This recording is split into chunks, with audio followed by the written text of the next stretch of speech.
మన మర్రి gold and diamonds లో no GST is back. కేవలం 1% to 11% వరకు మాత్రమే గల బిఏ ఆపై నో జిఎస్టీ. ఈ ఆఫర్ జూన్ 6 నుండి 14 వరకు మాత్రమే.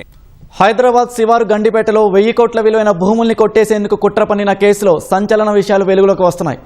ఎకరా 60 కోట్లకు అమ్మేందుకు పన్నాగం పన్నినట్లు తెలిసింది. మాదాపూర్ వాసితో వైసీపీ మాజీ ఎమ్మెల్యే బొల్లా బ్రహ్మనాయుడు ఈ మేరకు చర్చలు జరిపినట్లు దర్యాప్తులో పోలీసులు గుర్తించారు. అడ్వాన్స్ తీసుకోవడానికి సిద్ధమైన తరుణంలో కుట్ర బయటపడినట్లు వెల్లడించారు. మరిన్ని విషయాలు కూపిలాగేందుకు బొల్లా బ్రహ్మనాయుడును కస్టడీ కోరుతూ పోలీసులు పిటిషన్ దాఖలు చేశారు.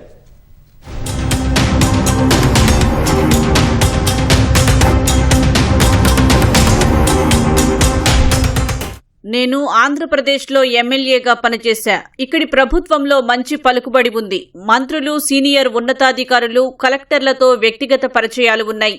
వివిధ శాఖల్లో నా సొంత మనుషులు ఉన్నారు. అవసరమైతే ఎలాంటి ప్రభుత్వ ఉత్తర్వులైనా వెంటనే తెప్పించగలను అంటూ వినుకొండ వైసీపీ మాజీ ఎమ్మెల్యే బొల్లా బ్రహ్మనాయుడు నిమ్మల కుటుంబానికి హామీ ఇచ్చినట్లు పోలీసులు దర్యాప్తులో గుర్తించారు. 3.5 కోట్లకు ఎకరా చొప్పున కొనుగోలు చేసి ఏకంగా 60 కోట్ల రూపాయలకు విక్రయించేందుకు సిద్ధమైనట్లు, ఆ మేరకు మాదాపూర్ వాసితో చర్చలు జరిపినట్లు దర్యాప్తులో బయటపడింది. గండిపేటలోని ప్రభుత్వ భూమి గుర్తించడం నుంచి దాన్ని దక్కించుకోవడానికి తన నివాసంలో పలుమార్లు చర్చలు, నకిలీ జీవోల సృష్టి అంతా బొల్లా దర్శకత్వంలోనే నడిచినట్లు వెల్లడైంది. ఇతర నిందితులు నిమ్మల రాజేష్, వేణుగోపాల్, సాయి కిరణ్ తో నేరుగా మాట్లాడి ప్రభుత్వ భూమి క్రమబద్దీకరిస్తున్నట్లు జీవోలు తెప్పిస్తానని బొల్లా స్వయంగా హామీ ఇచ్చినట్లు దర్యాప్తులో తేలింది. ఈ కేసులో రాధాకృష్ణ, నిమ్మల రాజేష్, వేణుగోపాల్ ను కస్టడీకి తీసుకుని విచారించారు. అరెస్టైన నిందితులు పోలీసులకు వాంగ్మూలమిచ్చారు. ఈ కేసులో ఇప్పటికే బ్రహ్మనాయుడిని అరెస్టు చేసి చెంచులగూడ జైలుకు తరలించారు. మరింత లోతుగా విచారించేందుకు వారం రోజులు కస్టడీ ఇవ్వాలని నార్సింగి పోలీసులు న్యాయస్థానంలో పిటిషన్ దాఖలు చేశారు.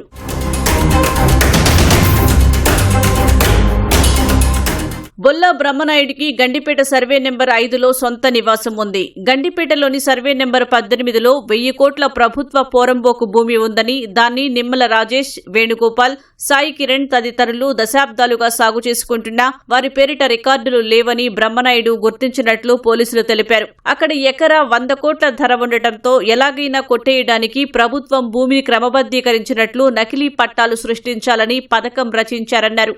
ఇందుకోసం స్థిరాస్తి దళ్లారి హైదరాబాద్ కు చెందిన కొవ్వూరు సునీల్, సూడో అధికారి వెల్ది రాధాకృష్ణను పిలిపించి నిమ్మల కుటుంబ సభ్యులతో మాట్లాడాలని బొల్లా సూచించారని తెలిపారు. తొలుత ఈ ప్రతిపాదనను నిమ్మల కుటుంబం తిరస్కరించడంతో స్వయంగా బ్రహ్మనాయుడు రంగంలోకి దిగారన్నారు. గండిపేటలోని తన నివాసానికి రాజేష్, వేణుగోపాల్, సాయి కిరణ్లను పలుమార్లు పిలిపించుకున్నట్లు పోలీసులు తెలిపారు. ప్రభుత్వంలో తనకు మంచి పలుకుబడి ఉందని, భూమి మీద హక్కులు ఇప్పించేలా ఆదేశాలు తెప్పిస్తారని హామీ ఇచ్చారన్నారు. ప్రభుత్వం క్రమబద్దీకరించినట్లు జీవో ఇచ్చాక ఎకరా 3.5 కోట్లకు తమకు విక్రయించాలని బ్రహ్మనాయుడు, బొల్లా రమేష్ సూచించగా నిమ్మల కుటుంబం అంగీకరించిందని పోలీసులు తెలిపారు.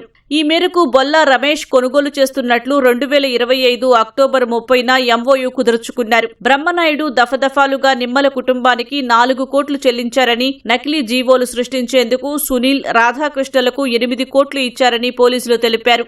నకిలీ జీవోలు తయారయ్యాక సదరు భూమిని ఎకరా 60 కోట్లు చొప్పున విక్రయించేందుకు బ్రహ్మనాయుడు, రమేష్ సిద్ధమయ్యారన్నారు. హైదరాబాద్ లోని మాదాపూర్ ప్రాంతానికి చెందిన వ్యక్తితో చర్చలు జరిపారన్నారు. ఆయన అంగీకరించడంతో 70 కోట్లు అడ్వాన్స్ తీసుకోవాలనుకున్నారని పోలీసులు తెలిపారు.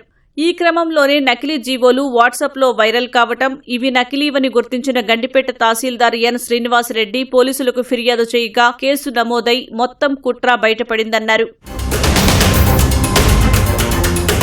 నకిలీ జీవోలు సృష్టించేందుకు రాధాకృష్ణకు చిక్కడపల్లికి చెందిన న్యాయవాది కరణం రాజేష్ సహకరించినట్లు పోలీసులు గుర్తించారు. దీంతో ఈ కేసులో నిందితుల సంఖ్య 12కు చేరింది. ఇప్పటి వరకు నిమ్మల రాజేష్, వేణుగోపాల్, సాయి కిరణ్, రాధాకృష్ణ, బ్రహ్మనాయుడు, గేరా ప్రవీణ్ కుమార్లను అరెస్టు చేశారు. సునీల్, బొల్లా రమేష్, కరణం రాజేష్, ప్రభుదాస్, మంగమ్మ పరారీలో ఉన్నారు. రామస్వామిని నిందితుడిగా చేర్చినా ఆయన పాత్ర నిర్ధారించుకోవాల్సి ఉందని పోలీసులు చెప్పారు.